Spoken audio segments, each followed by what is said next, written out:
So 1 John chapter 3, starting at verse 1.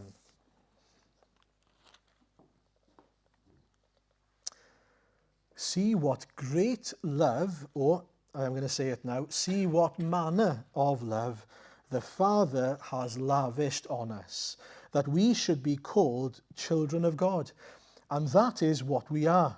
The reason the world does not know us is that it did not know him. Dear friends, now we are children of God, and what will be has not yet been made known. But we know that when Christ appears, we shall be like him, for we shall see him as he is. All who have this hope in him purify themselves just as he is pure.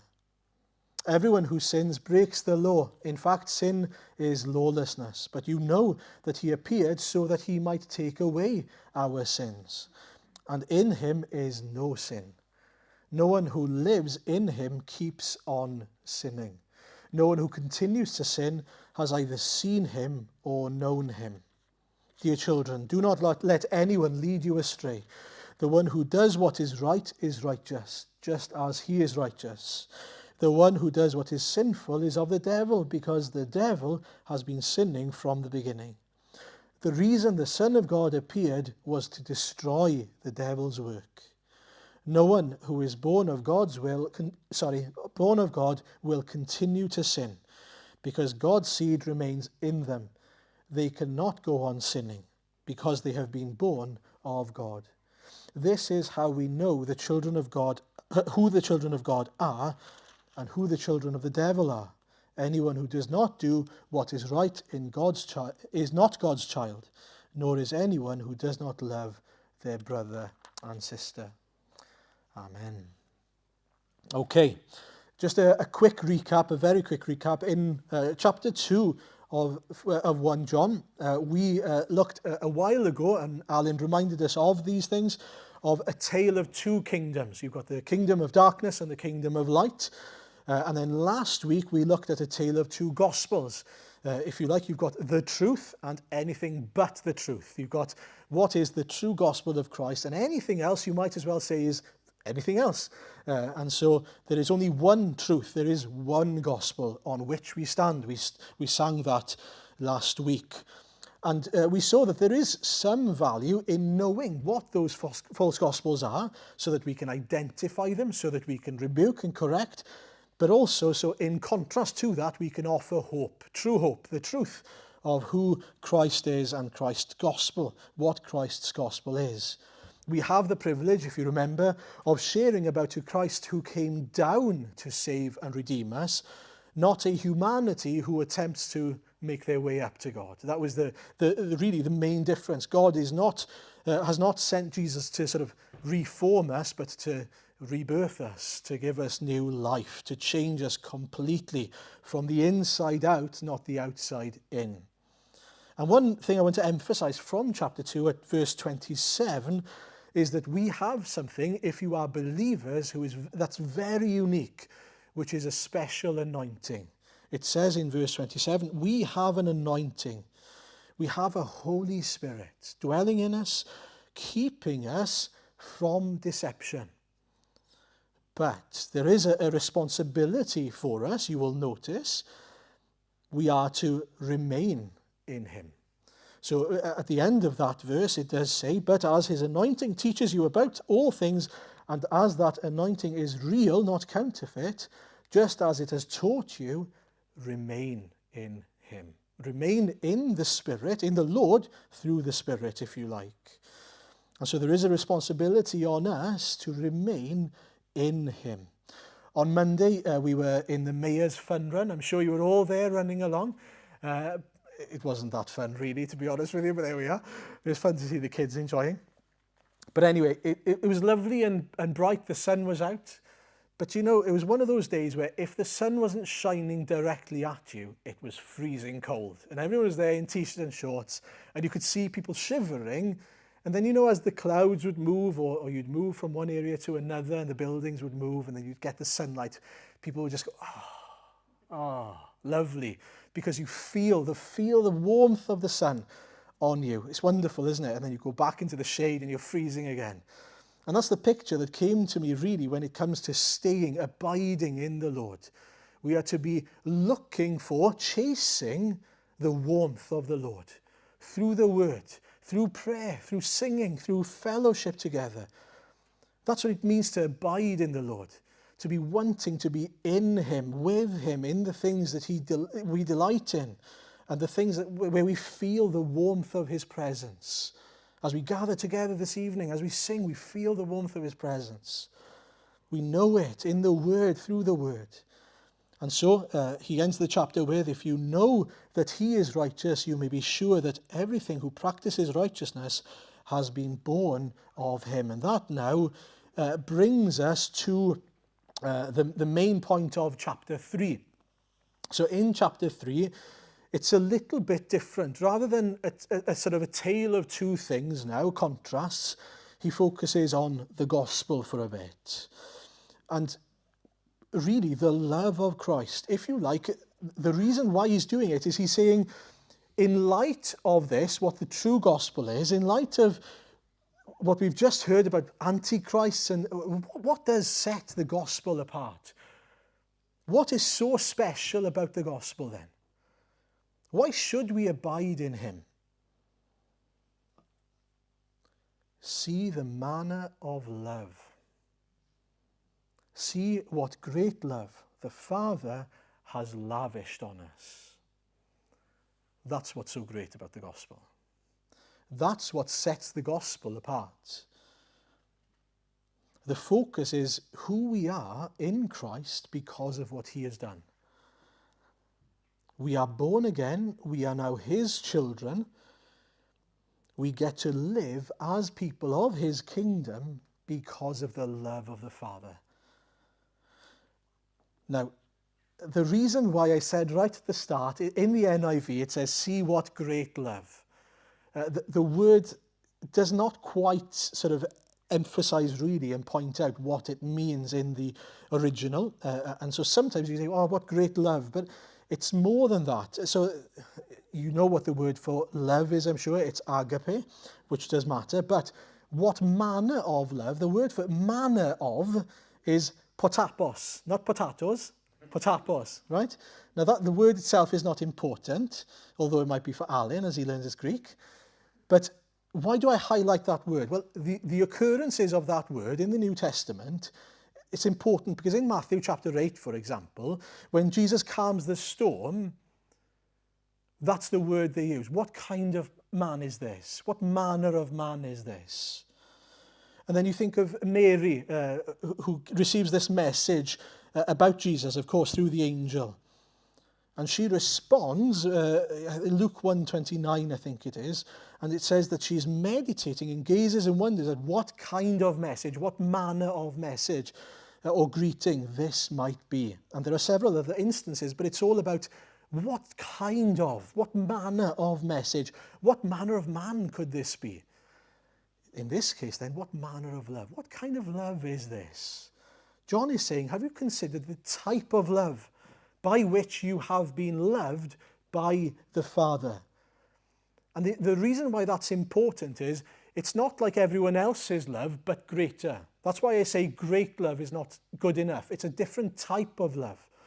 It is a unique love that the world has never seen apart from, in and through the Father and the Lord Jesus Christ. The love of the Father through the Son is completely and utterly unique. There is no other love like it. It is a divine love. It is a supreme, full, sacrificial, without holding back love when the people he chooses to love are enemies of his. It's illustrated to us in the book of Hosea. I think the book of Hosea is very helpful to us in this sort of context. And if you have time this week, and I'm sure unless you're a very, very, very busy person, you do have time, so please read it. Go home, read it for yourself, because it should encourage us. Hosea is a prophet, and he's married to a woman called Gomer.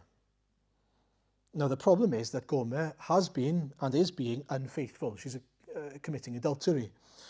And so amazingly, the message Hosea is given is, go and find Gomer, go and pay off the debts that she will now owe to her lovers, and go and be committed to her again and love her. And that's a wonderful picture of how God at the time was seeking and loving the people of Israel. But it's also a picture of how the Lord has loved us. In Hosea 3 verse 1 it says, "The Lord said to me," to Hosea, "Go, show your love to your wife again, though she is loved by another man and is an adulteress. Love her as the Lord loves the Israelites, though they turn to other gods and love the sacred raisin cakes." Now, when you stop and think about that, that's incredible. Who could ask such a thing of someone? His wife not only has been adulterous, but she's not even sorry about it. She's still living in it, in her adultery, in her sin, not caring a thing about him. She's nowhere to be seen. And yet, what's the call? Go and find her. Go and pay the debts that she has accumulated. And then bring her back. And don't just bring her back, love her again. What a huge, I would say almost impossible task. And yet it was all as an illustration to the people of Israel through the prophet Hosea of how the Lord has loved his people. Of how the Lord, despite their constant disobedience, their constant spiritual adultery, loved them. And he sought them out, and he brought them back so that he could love them again. And he does the same for us in and through the Lord Jesus. Do you know, the people at the time of Hosea in Israel, they were treating the Lord horribly. They were more than happy to take anything and everything that God would give them in terms of the sort of physical or material blessings. And they thought that everything was okay because they still went to church. They still offered their sacrifices. They ticked the boxes. Oh, I've prayed today, everything's okay. They were treating God transactionally. I've done this, so God will do that.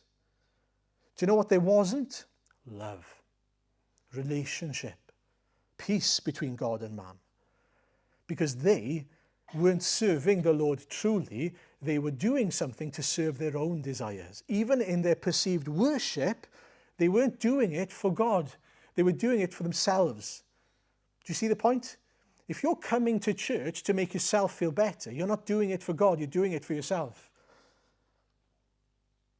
And so all of a sudden they found themselves in this situation where they were purely transactional, and we know from what the Lord says himself that what is the chief end of man? To glorify God and to enjoy him forever. Not only does he want to deal with our sin, he wants to know you. He wants you and him to be in a relationship, a covenant relationship of love. What is eternal life? We heard this in John 17 not that long ago.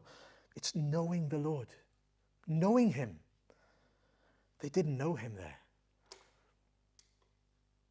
And not only did they not know him, they were also cheating with him.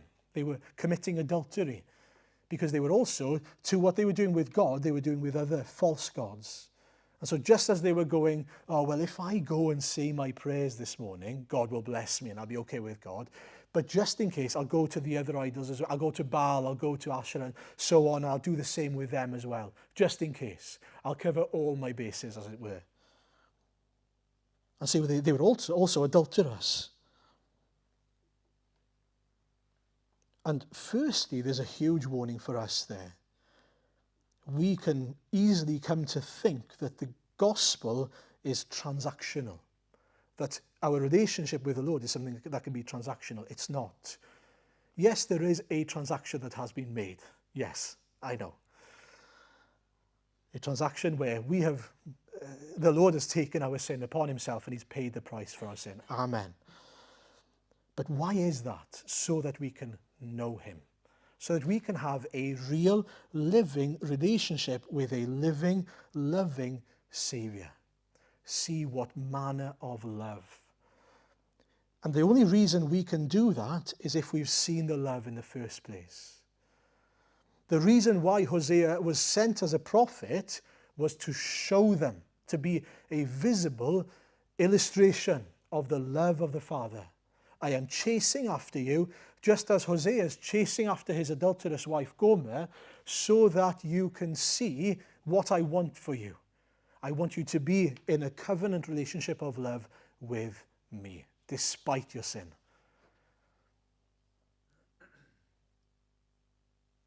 And so that's very important. Now, one thing I think we need to remember is that although they are transactional in the way they are dealing with the Lord, if you like, there's one very important sort of application we need to make. The problem was never that they were making sacrifices. Sometimes we can think, well, they were still going to the temple, they were still offering sacrifices, and so what they should do is stop offering sacrifices. Well, that's not the fix, right? In other words, if you've fallen into a trap of reading the Bible to make yourself feel better, the answer is not to stop reading your Bible. The answer is not to stop coming to church if you started coming to church to make yourself feel better. I hope you understand what I mean by that. The answer is to seek the Lord, to see the love of the Lord. Just as Hosea was calling on his people then, the prophet was saying to his people, look at what the Lord is offering you here, a covenant relationship of love. He doesn't want your sacrifices, he wants to know you. He wants you to experience his salvation, he wants you to experience his mercy, his forgiveness, new life, as the children that you were meant to be in the first place. Come and experience it. That's the point. Now we can be that Gomer. We are offered the same thing as she was offered. Come back. Leave your adulterer. Leave your life of sin. Leave your selfish, sinful lives. Come and live a life of knowing the Lord. And you love and know the Lord through the word, through prayer, through the things that you may once have been using to make yourself feel better, ironically. You see, they could have, in love, out of seeing God's love for them and now loving the Lord truly, they could have offered true spiritual sacrifices to the Lord. The sacrifices that they were making could have meant something. It wasn't just going through the motions. Can I ask you, why do you read the Bible? Why do you come to church? Is it because you have a living, active relationship with God? Or is it because you've always done it? Because you're trying to make yourself feel better? You're trying to justify yourself by coming, by reading the Bible? And we can certainly fall into the trap, I think, especially in our devotionals, of reading the Bible to make ourselves feel better, so that we can say, I've read my Bible today. God must be happy with me. I've prayed my prayers today. Do you know, we've got to be so careful. Again, the problem isn't that you are reading the Bible or praying. It's the why, the heart. Why do we read the Bible? Do you know there are people out there, they don't know the Lord Jesus, but they pray. They pray. I've got friends, they tell me all the time, oh, I pray. I pray. And I ask them, well, why do you pray? Oh, it makes me feel so good. It's so cathartic to pray because everything's out. I've left it out there in the hopes that someone's heard. Is that why we pray? No, we pray because we know the one who hears us. Because we love the one who... Imagine thinking that you're in a marriage relationship with someone you don't know and you speak to them every day. Who are you speaking to? I don't know. But it's so nice speaking. It's exactly the same. But in this context, we know who we have believed in. In other words, we have an intimate knowledge of the Lord Jesus. He hears us, he responds to us. He meets us in and through the word. As we gather together, he meets with us. He blesses us, he moves us. See what great love the Lord has lavished on us, that we should be called children of God. And that's the consequence. The love that he has shown us and lavished on us, and by the way, the word lavished is wonderful, isn't it? He hasn't trickled love on us, he's lavished on us. My grandmother, when I used to go to my grandmother's house on a Sunday, every now and again, she'd make us a lovely beef roast dinner. And one thing she would do, when it came to gravy, it would be lavished. It would cover the plate. It wasn't, let's see if I've got enough. You couldn't see any other colour but brown. And it was wonderful, lavishing the plate. And the same with God's love for us. He's lavished us with love. He hasn't held anything back. What he has given to us in that sense. How wonderful is that he loves us to that degree. Why? In order for you and me to be children of God. In order for us to be a part of his family. Not separate, not remaining enemies, but in that covenant relationship. God's desire is not simply to make you clean. This is very important. It's deeper, it's better than that. It's to make you clean, to love you with that great sacrificial love of Christ, in order for you to be with him as his people. Isn't that wonderful? He wants you as a part of his family. He wants to have you as his child. And I don't deserve any of it. And you don't deserve any of it. You've done nothing, you could do nothing to earn it. That's why his love is so amazing, isn't it? Do you know, when I read Hosea, it sort of makes you feel a bit sick, if I'm honest with you. I really encourage you to read it when you think about Gomer. It makes you feel sick because you think, he's got to go now and love that person. How can he do that? That's too big an ask. That's genuinely what I was thinking as I was reading the book. But that's exactly what the Lord has done for us. It is too big of an ask, and yet he's done it. Nobody asked him. He's chosen to do it. Nobody's commanded him to do it. He's chosen out of love to deal with the filth of our sin. How incredible is that? Do you realize how blessed, how merciful God has been to you in loving you with this manner of love? Meditate regularly on that. Do not forget the manner of love by which the Lord has lavished, the way the Lord has lavished his love on us, so that we can be in his family. Now, because we are in his family, we are so privileged. It leads to so many things. Not only knowing the Lord, but even having an inheritance. And I'll come back to that in a minute. An eternal inheritance with the Lord that he's prepared for us. But not only that, we have something else as well, but we don't consider it to be good. It comes with a cost. Look at the next part of verse 1. So see what manner of love the Father has lavished on us, that we should be called the children of God, and that is what we are. The reason the world does not know us is that it did not know him. What he says there is, people don't know us as the children of God. They don't see us to be the children of God. They don't recognize the work that the Lord has done in us. They don't see who we are. And that's quite hard, isn't it? When you think about it. The world doesn't know us. We're foreign. The concept is foreign to the world. Jesus himself says in John 16, you can turn to it if you'd like, verses 1 to 4. All this I have told you so that you will not fall away. They will put you out of the synagogue. In fact, the time is coming, when anyone who kills you will think that they are offering a sacrifice to God. They will do such things because they have not known the Father or me. I have told you this so that when their time comes, you will remember that I warned you about them. So he warns his disciples, look, people are going to not like you. And people aren't going to recognize you as my children. You are going to be my children, but they're not going to see it in you. In fact, they're going to call you the opposite of the children of God. They're going to call you the children of the devil, potentially. That happened to Jesus. And so that is a cost that we have to consider when it comes to following Christ and being the children of God. We've got to be ready to count that cost.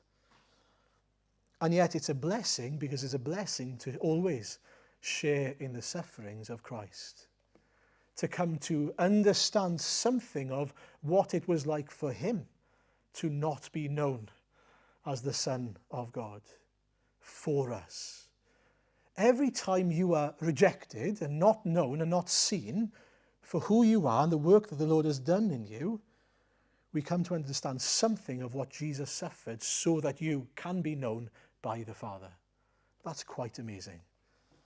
It should show us and remind us, this is every time Jesus was rejected and not seen for who he was, he did that so that I can be known by the Lord. We are not alone in that. And that should truly encourage us and cause us to love the Lord more, of course. And so, be prepared to count the cost, to be even rejected, hated even, for the sake of Christ. They won't acknowledge us as those who are of the Lord. And in the context of 1 John, of course, it's important because people aren't going to acknowledge them as children of God over potentially these false prophets and these antichrists, who are potentially being seen as the true way. And there are people today, aren't they? They will acknowledge other people as the true way, and not us and the Lord as the only hope that they have. That doesn't mean that it's true. It means that they are blinded. Now lastly, the Lord is not finished. If you take a look at what he continues to go on to say, dear friends, now that we are children of God, and what will be has not yet been made known. But we know that when Christ appears, we shall be like him, for we shall see him as he is. All who have this hope in him purify themselves just as he is pure. So in verse 1, it says that the world does not know us. Okay? They don't see us as we truly are in the Lord Jesus. But now he goes on to talk about we are children of God, but what will be has not been made known yet in the world. And although we don't see it now, we do know what is to come. Now, why does he want to point this out now, first of all? Well, he wants to encourage them by the fact that maybe people don't see who they are as the body of Christ on earth now. Maybe people don't recognize the fruit of the Spirit in them. Maybe people don't see that they are different to the rest of the world. But one day, people will see. And not only will people see, but we will see the body catching up with even the Spirit. We will be glorified one day, is what he's saying. Do you know, it can be hard, can't it, living in the world, wanting to be a witness, desiring to show the love of Christ and the power of the Spirit, even at work in us, and we experience it, we see it, but other people don't. I don't know about you, but that can really frustrate me sometimes. And I believe that that's exactly what John is speaking into here. He's saying, dear friends, now we are children of God, and what we will be has not yet been made known. The inheritance that's to come, the glorification, it has not yet been made known. But you are the children of God now. Don't lose sight of that.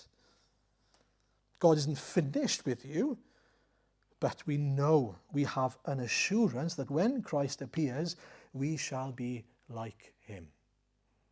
As you continue now, the Lord will continue to bear fruit in you. He will continue to work on your soul, your spirit, and one day he will even transform your bodies. We looked at a couple of these verses a couple of weeks ago, but it's important to be reminded of them. 2 Corinthians 3:18, and we all who with unveiled faces contemplate the Lord's glory are being transformed into his image with ever increasing glory, which comes from the Lord who is the Spirit. We are being changed in likeness of Christ in our inner man now, but one day we'll even be transformed on the outside as well. We looked at that verse as well not that long ago. Philippians 3:21, who by the power that enables him to bring everything under his control will transform our lowly bodies so that they will be like his glorious body. When we feel as if, and that was the temptation especially here. People in the church, don't forget the context of 1 John. People were leaving the church. People were sort of being drawn away by false teaching. And the church would have undoubtedly been sort of worrying. Are we not being a good enough witness? Are we not shining clearly enough? Is it that? Are we not effective enough in our mission? We can feel that, can't we? And not only that, but are we that different to these people? Yes, you are different, because the Lord has loved you with this manner of love, because you are children of his. And he continues to work in you, but you won't see the fullness of that. You won't see the fulfillment of that in this world. We will only see the fulfillment of that in the next. And so he points us to what is to come. Don't lose sight of what is to come. When he appears, we shall see him as he is, because we'll be like him. Because we'll have been transformed, because we'll have had the Lord working in us, perfecting us for that day. Now, he says a very interesting verse at the end of our study tonight, then, doesn't he? Verse 3, an interesting thing. All who have this hope in him purify themselves just as he is pure. What does that mean? Because we think to ourselves, we know, don't we? Only Jesus can purify us. So how can we purify ourselves? Are you anti-gospel, John? What's going on? He's not, obviously. John Stott puts it like this. The Christian who fixes his hope, his confident expectation, that's what he means by hope, on the return of Christ and the glorification of the church, will purify himself, not ceremonially, that is, as Christ has purified us of our sin, but morally. True, it is only the blood of Christ that can cleanse us from the stain and guilt of sin, but we have a part to play in purifying ourselves from its power. And so, having been made pure, having been made righteous, we are now called to practice that righteousness, if you like, to put into place that righteousness. We have been made into the children of God. Now you've got to learn what it means to be the children of God. If you like, you can imagine a child being adopted, right? And they've been in a context where they've been able to do whatever they want, whenever they want, however they want, for years and years. Finally, someone has, pointed out the neglect in that family so that they are brought into this new loving, caring family. But within the context of that loving family, there's structure, there are guidelines and rules, because there's love. Now, when he's adopted immediately into that family, isn't he? He's always, from that point on, a child in that family. But you think he immediately acts like they ask him to act? No way. It's going to take a while, isn't it, for him to acclimatize, to learn obedience, to learn to live as the child that he's been called to be. And that's what he means here. As we fix our eyes on who we are in the Lord Jesus, as we continue to fix our eyes on what we will be and who we will be face to face with, we will be reminded, that's what I'm working towards. I need to be obedient for him. I hope that makes sense. It puts it into perspective that God knows better than anyone else, because he's perfect, that when we are saved, we are not going to be perfect immediately, right? He knows that.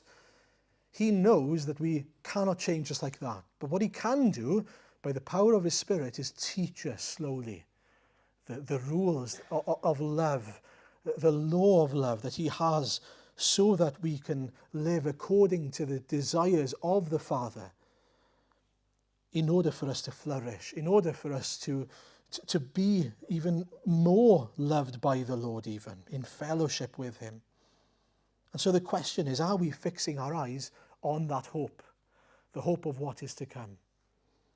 If we know that when Christ appears, we will be like him, we know that's the goal, right? To be like the Lord Jesus. And we heard just earlier on Paul saying that we are being transformed to the image of the Son. What does that mean? There's a trajectory. I hope that makes sense. This is where we're going. This is where we are now. How are we going to get there? Slowly. Actually, it's not going to be like that, I'm afraid to tell you, probably not. It's probably going to be a bit like this and that and all the sorts. But in our walk with the Lord, are we fixing our eyes on who we are called to be? Where we are going? Or are our eyes on the world, or are our eyes somewhere else? Anywhere but on Christ. Christ is a huge mistake. And so meditate. Meditate on three things. One, the manner of love by which the Father has loved us.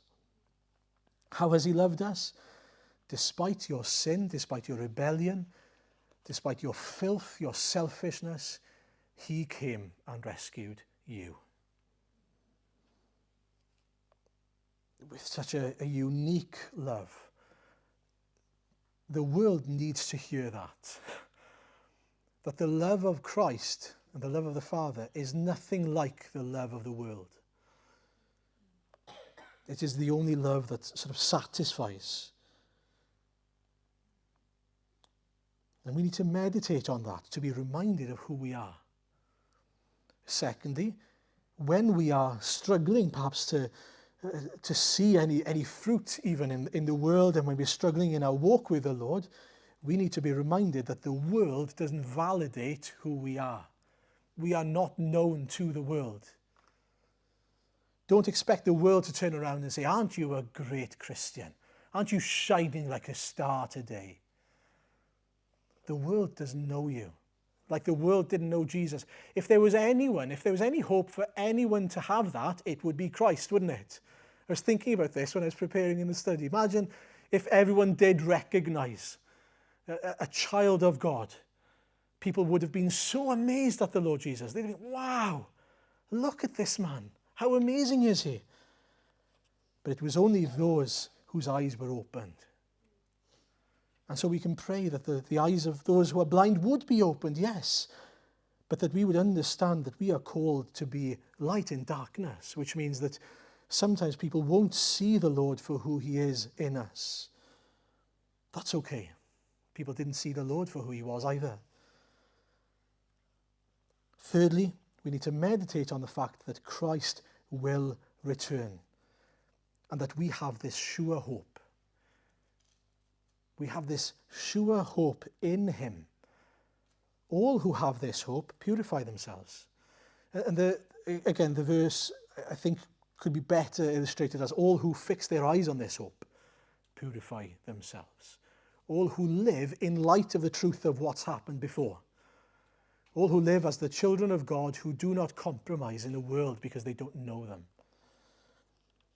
You see, the temptation for the people of this day and our day, when people don't see any fruit in us or anything different in us, is for us to be just like them. It's for us to be tempted to compromise and, well, there we are then, I might as well live like them. It doesn't matter how I live. It does matter, not simply because of your witness, but because of what the Lord is doing in your heart. What is Christ's intention with his people? To make you like him, so that you can be with him where he is. Will you be there? When Christ appears, will you be with him? Will you see him for who he is, as he is? Or will you face his judgment because you've rejected Christ? Can I encourage us, more than anything, just meditate on the Lord. What he has done for us, who he is to us, and what he continues to be doing in us. He is continuing to bring us to his, according to his purposes, to the pinnacle, which is that we are like the Lord Jesus. Not that we are deity, not that we're not gods. We will never be gods. But we will have that same sort of sinless nature one day. Let's prepare as we practice righteousness even now, for his name's sake. Amen.